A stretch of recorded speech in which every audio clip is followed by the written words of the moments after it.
Hey everyone, my name is April Merritt. I am the digital clutter buster for overwhelmed businesswomen. And today I wanted to talk to you a little bit about organizing. Now, I am a professional organizer. That's something that I've always known how to do, not something I had to learn or be taught. But that isn't the truth for most of us. For most people, organizing, how to be organized, it isn't something that's taught in school. And it's not something that our parents teach us. I mean, when your parents said, go clean your room, did they tell you how to clean your room? Or did they just shove you in there and say, take care of it? Yeah, usually it was later. So what I wanted to talk to you today is about how to get started with the basics of organizing. And the first thing that organizers talk about is sorting or categorizing the things that you have. Now, the reason why we want to do that is because when we see how much stuff you have or how much of different things you have, then it makes it a little easier to decide what to keep and what to toss. So when we talk about sorting or categorizing, the first thing that we often talk about is sorting like with like. And this is where people get stuck, because a lot of us can do the first level of organizing, first level of sorting.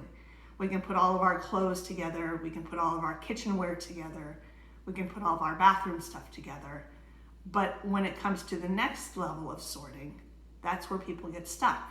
And they're not sure who determines what is like another thing, or how do I determine what things should group together or categorize together.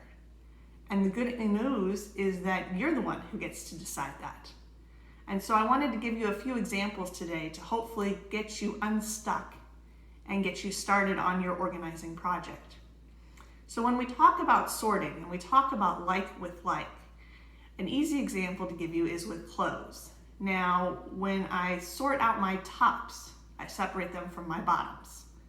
And when I sort my tops, I sort the sleeveless, and then the ones with sleeves, and then the ones with long sleeves. So you can see we separated them into clothes, we separated them into tops, and then we separated them into types of tops. Those are 3 different levels of sorting that you can do. Some other ways that you can sort your items is by color. You can see my cat toys here in front of me. I've got them sorted out red, orange, yellow, green, and blue. A lot of times when people are sorting their books to display, they'll organize them by color.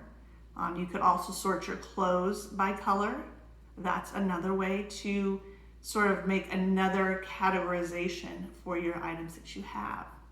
Another thing to do would be to sort by function or type of item. So if I look at my cat toys, I would sort out all the mice, all the rolly balls, all the plushies, and all the plastics. So now I've got a completely different set of sorted out items, and they're just as valid as the first time I sorted them by color. And so when it comes to sorting and it comes to like with like, a lot of how you decide what goes with what is really up to you. Now, if you're just organizing for yourself, well, anything goes. I used to have a drawer in my kitchen of things that opened other things. And inside the drawer was knives and an orange peeler and a can opener. And that was just fine. It made total sense to me. Now you note, I didn't have a saw in there or a drill bit. Those are things that belong in the garage. Those are not things that belong in the kitchen. So I didn't want to categorize and sort garage items with kitchen items. But when I moved in with my husband, the drawer that made a whole lot of sense to me didn't make a whole lot of sense to him. And so we had to rearrange and resort out how we looked at things. Because when you live with other people, you do have to take them into account when you're sorting and when you're putting things away. So hopefully this has given you a few examples of sorting and categorizing your items. Like I mentioned, this is the first step in an organizing project. And the reason why we sort first is because you can see exactly what you have and how much of what you have. And that becomes important because the next step that we're going to talk about is purging.